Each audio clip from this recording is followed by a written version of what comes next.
Percaya atau tidak, dalam kehidupan ini kita tidak pernah bisa lepas dari yang namanya marketing. Kita selalu berusaha untuk memasarkan baik diri kita, produk ataupun jasa kita kepada orang lain. Nah, oleh karena itu sangatlah penting bagi kita untuk bisa mengerti apa sih marketing itu.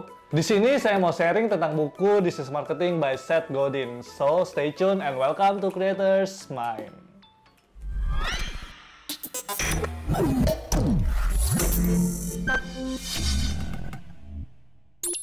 Yang pertama yang harus kita ketahui adalah marketing bukanlah untuk semua orang.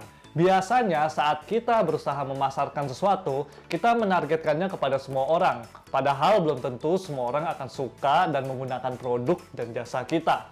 Nah, oleh karena itu sangatlah penting untuk kita bisa menentukan target audience yang lebih spesifik. Kita harus ingat bahwa marketing itu bukanlah sebuah perang atau sebuah kompetisi. Jadi kita tidak sedang berlomba-lomba untuk mendapatkan sebanyak mungkin pelanggan. Yang perlu kita lakukan adalah kita mencari orang-orang yang memiliki value dan visi yang sama dengan kita. Dalam marketing, yang terbaik itu tidak pernah ada. Jadi kita tidak harus menjadi yang terbaik. Apa yang terbaik untuk saya, belum tentu yang terbaik untuk kalian. Dalam marketing, orang-orang itu tidak bisa dimanipulasi. Jadi merekalah yang akan memilih kita, bukan kita yang memilih mereka. Nah, yang perlu kita lakukan adalah kita harus membuat mereka untuk memberi izin kepada kita. Yang kedua, marketing itu selalu membantu orang lain. Marketing bukan hanya fokus kepada kita untuk menjual saja, tapi kita fokus untuk membuat kehidupan orang lain menjadi lebih baik. Marketing yang tepat adalah ketika kita mengenali terlebih dahulu orang-orang seperti apa yang akan kita mau bantu. Apa sih yang mereka butuhkan? Kemudian kita tawarkan solusi terhadap permasalahan mereka dengan apa yang kita tawarkan. Ingat, permasalahan mereka bukan permasalahan menurut kita.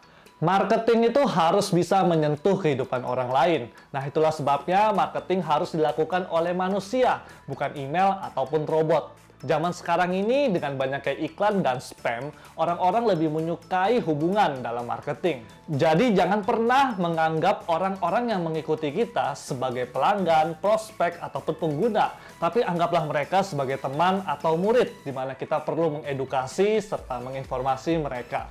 Dan ini membawa kita kepada poin ketiga, yaitu cerita, hubungan, dan pengalaman mengubah orang. Membagi cerita dalam marketing kita adalah cara terbaik untuk bisa menarik emosi orang dengan produk dan jasa kita. Orang-orang itu tidak menginginkan produk atau jasa kita, tapi mereka menginginkan emosi yang diberikan oleh produk atau jasa kita. Orang-orang itu tidak tertarik dengan yang namanya alat bor, tapi mereka tertarik dengan kondisi ruangan di mana lemari dan dekorasi tertempel pada dinding, dan itu membuat mereka bisa bekerja serta beristirahat dengan nyaman. Mereka membeli mobil karena gengsi. Mereka membeli sepeda karena teman-teman yang lain mulai hobi bersepeda, sehingga mereka ikut-ikutan beli sepeda. Mereka memajang buku-buku untuk membuat mereka terlihat lebih pintar. Jadi mereka mau merasa terhubung, mereka mau merasa aman, mereka mau merasa dihargai. Marketing yang baik itu mampu membuat tekanan emosi pada orang. Jadi mereka tahu bagaimana membuat efek sebab dan akibat serta efek konsekuensi. Misalnya, jika saya tidak melakukannya sekarang, maka saya akan kehilangan kesempatan. Kalau saya nggak datang ke tempat itu dan mencoba makanan yang baru, maka saya akan ketinggalan. Nah, biasanya orang membeli sesuatu itu karena dua alasan, afiliasi dan dominasi. Afiliasi berarti kita mempertahankan status kita, sehingga kita tetap bertahan, tetap menjadi bagian dalam sebuah kelompok. Sedangkan dominasi, kita berusaha membuat status kita menjadi lebih naik, jadi kita menjadi lebih baik.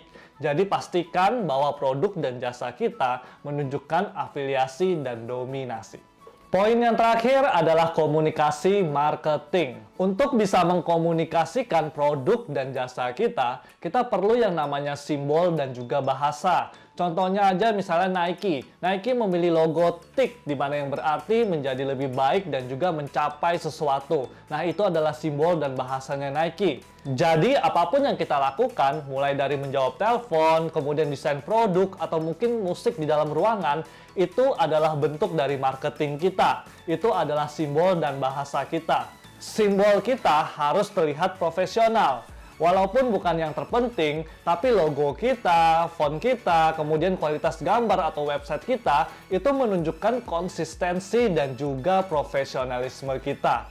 Kemudian kita bisa juga menggabungkannya dengan sesuatu yang gratis. Facebook tidak akan mungkin mendapatkan miliaran pengguna jika dia mengenakan biaya setiap bulan. Kemudian jika mendengar radio saja kita harus bayar, maka nggak akan ada yang namanya top 10 lagu terhits. Nah, jadi kita bisa menggabungkan marketing kita dengan sesuatu yang gratis. Misalnya, kita bagikan tips-tips yang bermanfaat. Kemudian kalau misalnya kita punya restoran, kita punya produk makanan, kita bagikan resep-resep makanan. Jadi kalau misalnya kamu datang ke restoran kita akan bagikan resep makanan. Kalau misalnya kamu datang ke restoran kita akan bagikan live musik kepada kalian. Seperti itu. Itu dia 4 hal yang saya pelajari dari buku This is Marketing by Seth Godin. Yang pertama, marketing bukanlah untuk semua orang. Yang kedua, marketing membantu orang lain. Yang ketiga, cerita, hubungan, dan pengalaman mengubah orang. Kemudian yang terakhir adalah komunikasi marketing. Semoga apa yang saya bagikan ini bisa bermanfaat, sehingga kita bisa menjadi lebih positif, kreatif, dan produktif. Selamat mencoba! Thank you.